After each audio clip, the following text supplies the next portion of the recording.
Hey, you know, there's a lot of great grilling techniques, but some people make it very, very difficult. Today, we're gonna make it really, really easy with Dale seasoning. Pow! And just like that, see how easy it is? You got a grill, you got a meat, Dale seasoning, and you're one happy grilling gourmet. Hi, I'm Tony Kurre, your grill master. And of course, if you're talking about Dale seasoning grilling tips, you have to have the right accessories. It starts with Dale's. I could drink it right out of the bottle. It's absolutely delicious. Make sure you have Dale's with every grilling session. On top of that, you gotta have some big, heavy-duty tongs. The bigger, the better, because you don't know how much stuff you're picking up at one time off the grill. A meat thermometer is also something that's wonderful. You can stick it right to the center of the meat. It doesn't pierce as much meat. At the same time, you can find exactly the internal temperature of your meat. Of course, you also got this nice little one here. You can actually put on top of the grill to find out exactly how warm your grill is before you put the meat on. And of course, when you put it on top, all you gotta do is pick it up with your next accessory, and that being the spatula. You always need to have this to slide some stuff around. Of course, you have to have your great wire brush. You gotta clean up after you're done grilling. And on top of that, a nice rag, paper towel, something you can put some oil on. You put that on the grill. You don't have to worry about your meat sticking to it. Those are the accessories you gotta have to have a great grilling session. So here's the first part of our easy grilling tips. It is the grill. You have to make sure the grill's the right temperature so you're cooking your meat thoroughly, and at the same time you're cooking it to your liking, whether it's medium rare or well done. It's very, very easy. Today we're using gas. Some people like to use charcoal. All you have to do is hold your hand about 2 inches above the grill surface, and if you can hold it for 2 seconds, you pull it off, you know it's a hot heat. If it's about 3 seconds, you know it's medium hot. 5 seconds is about a medium heat, which most people like. And of course, 6 seconds or longer, which is what I like because I like to cook my meat a little longer. 6 seconds or more, you're at a low heat. Of course, if you hold your hand over the grill and it catches on fire, it's too hot. One of the great accessories you use with Dale seasoning tips is this great thermometer you put right on the grill. It can't hurt it, it's unbelievable. As a matter of fact, you place it right there on the grill like that. You see how hot your grill is. And of course, 500 to 600 degrees is the optimum temperature, perfect for grilling meat. And when you're finished, all you do is take your spatula, one of the accessories, pick it up like this, and you're finished. And you know you're perfect for grilling. Another great grilling tip from Dale seasoning is not getting the meat to stick to the grill. A lot of people like those char marks on there. I do too. Guess what? All you gotta do is take a little olive oil, put on a little cloth or maybe a paper towel like that, take your tongs, and just wipe the grill down like this. That way it keeps the meat from sticking on the grill. At the same time, you get those nice char marks on your meat. It's beautiful.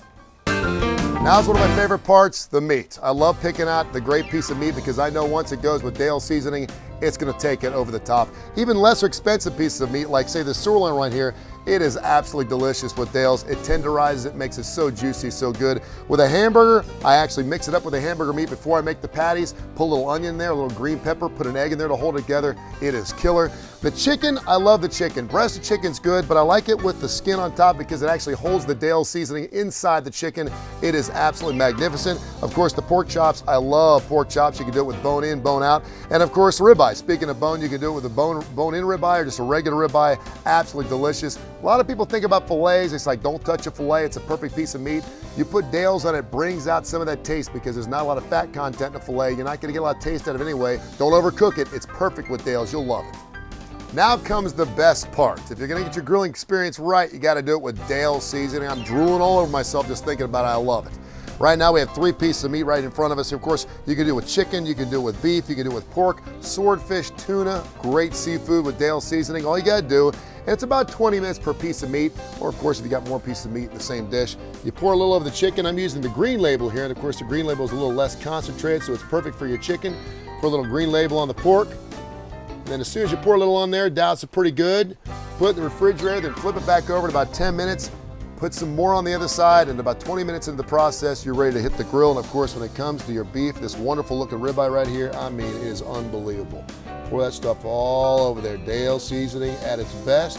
And again, for about 10 minutes, put that back in the refrigerator, flip it back over, pour some more Dale's on there, and you are good to go. You're ready to grill. You can add some things to Dale's. Lime juice, lemon juice is good. If you want to go for kind of an Asian zing kind of thing, you can add a little ginger ale. And of course, Coke or Pepsi, you do a little half and half. It is unbelievable. It brings out the bursting bubbles of everything, and the meat is so tender. It's absolutely delicious. Take your Dale seasoning, do something special with yours, and make your own recipe. It's delicious. So now it's time to mark the meat. And since we're doing chicken, beef, and pork here, the chicken's gonna have to cook a little longer than everything else because you have to make sure it's not pink inside. We're gonna take the chicken first, drenched in Dale's seasoning, and we'll put the skin down first, and we'll move it across the grill a little bit so it doesn't create any kind of sticky surface. Much like this itself. You rub it back and forth a little bit, make sure that skin doesn't stick, and you'll have some nice markings on there. We'll take the pork chop next. And again, move it across the grill a little bit so make sure it doesn't stick, and get some of that oil on there so you have a nice looking pork chop. And then here comes this beautiful looking ribeye. Beautiful. And that Dale seasoning, you already smell that Dale seasoning coming off there. Then after you're finished, make sure when you put your tongs back up, and this is a great way to take care of some bacteria as far as the tongs, close the grill and put the tongs hanging out just like this. And with an internal temperature of about 500 degrees on the grill, it'll burn that bacteria off those tongs so you're good to go with your meat. Another great grilling tip here, this is a great tip. As a matter of fact, you can do it with your hands or your fingers. It's very easy. Put your thumb and your index finger together like this and push with this finger right here. If you feel that right there, that's about rare. When you use your middle finger like this, it's about medium rare. When you use your ring finger, it's actually about medium. And if you use your pinky, that'd be well done. Take the same pressure you're feeling right there on your palm of your hand there against your meat. You're gonna know exactly what you're getting when you take it off the grill. This is Tony Kurre's grilling tips along with Dale Seasoning. It is the best out there. How do you do your Dales? Go to daleseasoning.com, daleseasoning.com for all the recipes, and don't forget that 50th anniversary recipe book. All the money goes to charity. It's a wonderful organization. Dale Seasoning. How do you do your Dales? Get some today.